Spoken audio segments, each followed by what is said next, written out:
Hello everybody and welcome to my review of The Mandalorian Chapter 6 called The Prisoner. And this episode was directed by Rick Famuyiwa. I think I'm getting his name right. I'm not positive if I am or not, but I think I am. He also directed Chapter 2. So in this episode, there are a ton, and I mean a ton, of little guest appearances or big guest appearances. So it was a fun episode. So let's get started. So in the beginning of the episode, we got the Mandalorian flying into a space station, meeting up with his friend Ranzar Malk. And it's a guy he used to apparently run with back in his younger days, which is kind of cool that we actually get to hear a little bit, just a tad bit, about his younger, I guess, rough days. You know, we all know how we were when we were young, so I can imagine how he was when he was young. So he finds out, well, he's actually there for a job. He needs money for his ship. And it's obvious he needs money for his ship because his ship's falling apart. so he's talking to Ranzar, and he finds out that what the mission is, it's a jailbreak, if you will. One of his crew has got taken, and they need to get him out. And it's a 5-person job. They have 4, and he's going to be the 5th. Main reason why, the Razor Crest, his ship. He needs a ship. So we meet the rest of the crew. The first one we meet is Mayfeld, which is Bill Burr's character. Finally, Bill Burr. I love Bill Burr, by the way. He's so funny. I mean, I know a lot of people are like taken aback by his humor, but I love it. Which is very surprising he's on Disney because of the way he is. And we find out that Mayfield was a sharpshooter in the Empire before they were destroyed. And Mandalorian made a comment, it's like, that's not very, basically saying that wasn't very impressive because I wasn't a stormtrooper, wise ass. Which basically makes a reference to that they couldn't hit the broadside of a barn if they were standing next to it. You know, so that's how bad stormtroopers are. So why would anybody be afraid of a stormtrooper, by the way, anymore? I mean, if you think about it, I mean, they don't hit anything. I mean, you see them coming after you, like, oh, it's just stormtroopers. That's okay. So we meet the rest of the crew. We meet Berg. He's a big Deveronian. I mean, big dude. And it's played by Clancy Brown, the great Clancy Brown. I knew I recognized him, just his voice and his face. And I was like, I know that guy. And it's Clancy Brown. Then we meet Zero. It's played by a British comedian. I can't say his name right now. I don't have it off the top of my head. But apparently he's been in a few shows also. And he does the voice of the droid, which is going to make it interesting since the Mandalorian does not like droids. And then we meet Zeon, who is played by Natalia Trina, I believe that's her name. Natalia Trina, I guess. Or Trina, something like that. But she was in Game of Thrones as Osha, and she was also in Harry Potter as Tonks. So she's kind of famous, and she's been all over the place. So I would have never recognized her. I had to look it up to see who that was, and I was like, oh my god. Even my friend was saying the same thing. It's like, how could you see? I mean, with all that makeup on. So apparently they have a history, which is interesting. So we know a little bit more about the Mandalorian's backstory. You know, he had a history with the Zeon, and we knew he ran with Ranzar. Ranzar? Yeah, Ranzar. He ran around with Ranzar. So we're learning little by little. And so the job is to free this prisoner, but it's on a New Republic prison ship, which is extremely difficult to get through. So they had the plans. So they find out that they decide that the droid Zero is going to do the ship, fly the ship, because the droid is way better pilot than Mandalorian. Even though he's a very good pilot, but the droid can do the things that they need to do to get onto the ship undetected. So they get on the ship and off they go. And as they're on the ship, there's of course the odd conversations on the ship it's like right before you see them in war movies when they're all on a transport going somewhere. They're all talking to each other. Well, it's kind of like that, and they're all yakking back and forth. And we find out a little bit more about the Mandalorian because he ran with the Zeon, and they were talking about a job he did a while back, and she was saying how he liked doing it. So we're finding out a little bit more that he was a little bit nastier character back in the day. Well, him and Berg get in a tussle because they wanted to see what's underneath his mask. Oh, by the way, and that was funny when they were discussing what's underneath her mask. he Mayfield makes a reference to Gungans. Something like, Misa wanna know. He does something like that. It's so funny. So that was kind of neat. A little callback to Gungans, which it would be funny if he took it off and he was a Gungan. That would be hilarious. But anyways, Berg tries to take his helmet off. They get in a tussle, and they accidentally open the door where Baby Yoda is, which everyone is surprised. And Mayfield's like, what is this? And he basically says it's like a pet. So, and it kind of gets a little tense because he picks up Baby Yoda and he's holding him and it's like, okay, but before that anything happens, they get to the ship and they land the ship after Zero does a whole bunch of crazy maneuvering, knocking everybody all over the place, including Baby Yoda onto the ground, which is like, oh no, Baby Yoda, but Baby Yoda's fine. So so they get to the ship and they get onto the ship and they head off to look for the prisoner. As they're going, they run into some droids and get into a firefight with the droids. Mandalorian disappears, so they think he took off on them. Well, he didn't take off on them. He gets behind the droids and absolutely just destroys them. He comes up behind them and just goes off on them. It was a great scene showing how awesome the Mandalorian is, how skillful he is. And boy, they weren't kidding about how he hates droids. I mean, he really goes to town on them. So after that, they make their way to the control room. When they get into the control room, lo and behold, there is a live person there. Now, this person, I can't remember his name off the top of my head, but he is the guy who plays Anakin. I think his name is Davon, and his name is Matt Lanter, and he plays in the Clone Wars Anakin, which is fantastic. So they are trying to get him to stand down because he pulls out this little machine. Basically, it's a tracking device, and if he presses the button, all sorts of heck is going to come down on the crew. So they're in a standoff. They all have a gun and on each other. The Mandalorian's trying not to kill him, and they want to kill him.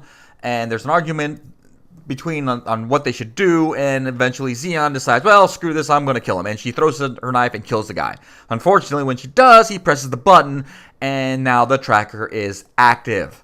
So now they don't have very much of time. They don't have time there. I couldn't say it. They don't have too much time before the rebels or the New Republic come looking for them. So they have to get on their horses to find this prisoner. They continue on and they find the prisoner, and they open the door, and it's another guy, another Twi'lek, who apparently is the brother of Zeon,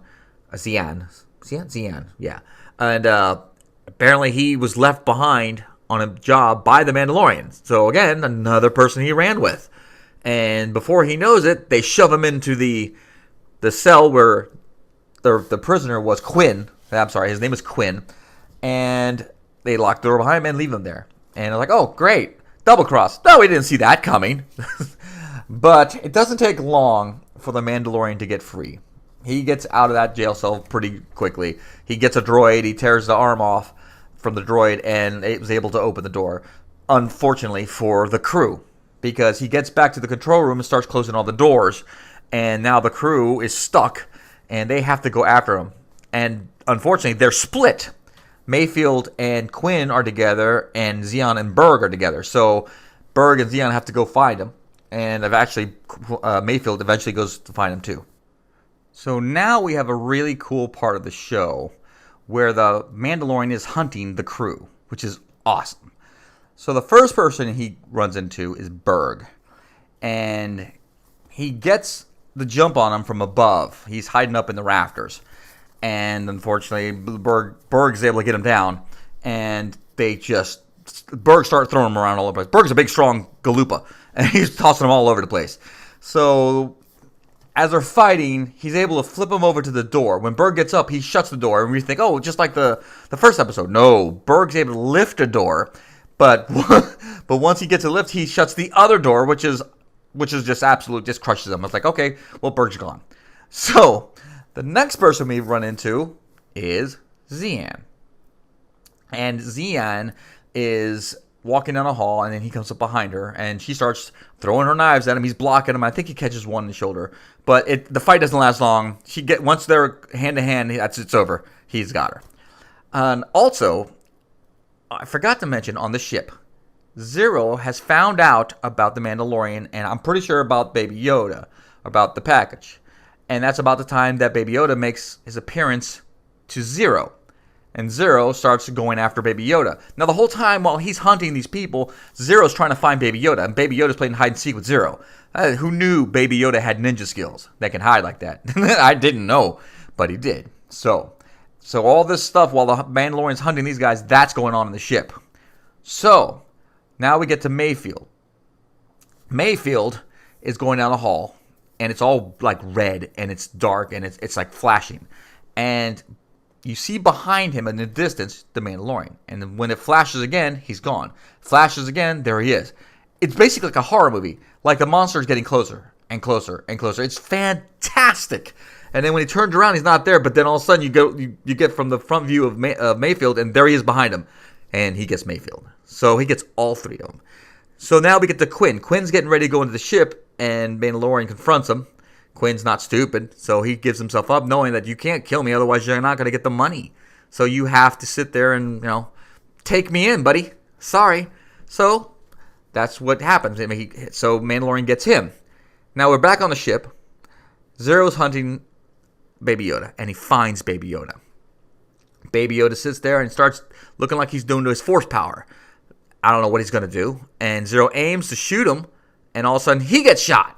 Now, the funny part was Baby Yoda looks at his hand like, did I do that? And we come to find out the Mandalorian was behind Zero and shoots him. So then, now that it's all taken care of, we head off back to the space station. They land, and Mandalorian comes out with Quinn, gives him to Ranzar. Ranzar? I never said his name right. Ranzar. They are, and he goes, what happens to the others? He goes, what happens to the others? And it's that a policy that they have that basically that no one, don't ask, don't tell, or something like that, or no questions asked. That's what that's the policy. No questions asked. He's like, all right. So he pays Mandalorian. Mandalorian gets on a ship and takes off, and darn well what's going to happen. So as soon as he gets on a ship and takes off, Ranzar says, kill him. Well, Mandalorian was ready for that. He put the tracker on Quinn. So as he's leaving, Quinn finds the tracker and is like, what's this? Ranzar looks at it like, that, what? And when they look out, there are 3 ships pop into view. They're X-Wings. And Ranzar knows what's coming. In the X-Wings, the first person you see is Dave Filoni. And his character's name is Trapper Wolf. I'm like, I knew that. I still saw that's Dave Filoni. The other character, the other pilot, one of the other pilots, is Rick Famuyiwa. His name is Jib Dodger, and that's the guy who directed this episode and chapter 2, this chapter and chapter 2. The third pilot is Deborah Chow, known as Sash Ketter.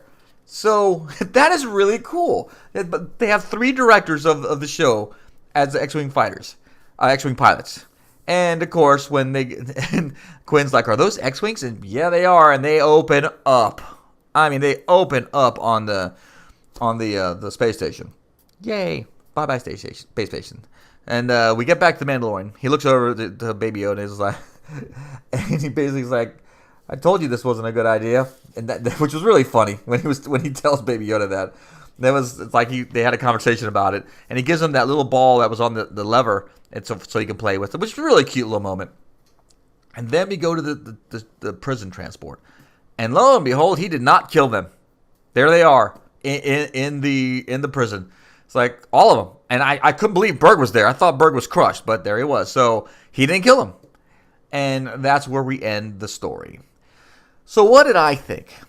I loved this episode. I really did. It was a lot of action. You learned a lot more about the Mandalorian. We learned that he was not a very nice person back in the day. One of his quotes that Ranzar said that he asked him what he got out of running with them was target practice.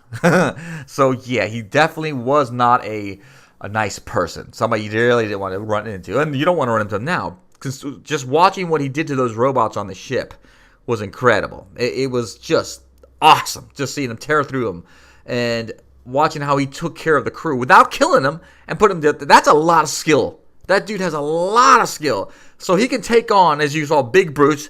He can take on fast, ninja style characters like Xeon.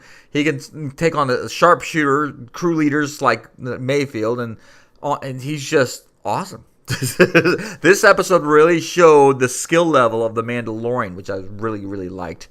And I really, really liked all the cameos, from the directors of Dave Filoni, Rick Famuyiwa. I'm never going to say that name right, even though I think I am. Deborah Chow, and then you had Clancy Brown. I mean, even the guy who played Davin, Matt Lanter, who played Anakin, which is really cool in the Clone Wars. That was really cool. Bill Burr and Natalia Trina? I never say that name right. But anyways, a lot of really neat little characters here and there, or guest appearances. So I really enjoyed it. I thought it was one of the better episodes. And don't get me wrong, I liked all the episodes. I really did. I don't think there was. If I was to choose one, I liked it, but it wasn't the biggest fan of the one where they were at the village. I thought it was all right, but for the most part, I didn't dislike it. But this one had to be one of my favorites. It was really, really well done, and it was fun. And this is the kind of stuff you want to see. I mean, this is really the kind of stuff you want to see. Him interacting with other, bad elements. These bad people, these other crews. And I hope we get to see the crew, these guys, Bill Burr's character, and Mayfield, Xena, and Berg again. Which we just might. Except maybe not Zero, because he killed Zero. But we might, because they were left alive. So maybe they'll make a return, which would be awesome, because I really enjoy their characters. So there we go. There you have it. That's what I thought about the episode. What y'all think? Did you like it? Did you not like it? I've really enjoyed it. I hope they continue on down this path. I'm looking forward to it. There's only 2 more episodes, but they are like I said before. They already filming the second season, so hopefully it comes out sooner rather than later. So there you have it, guys. I hope you liked what you heard and what you saw, and leave a like if you did, and subscribe to continue hearing more of my reviews of The Mandalorian. I'll see you guys around. Bye-bye.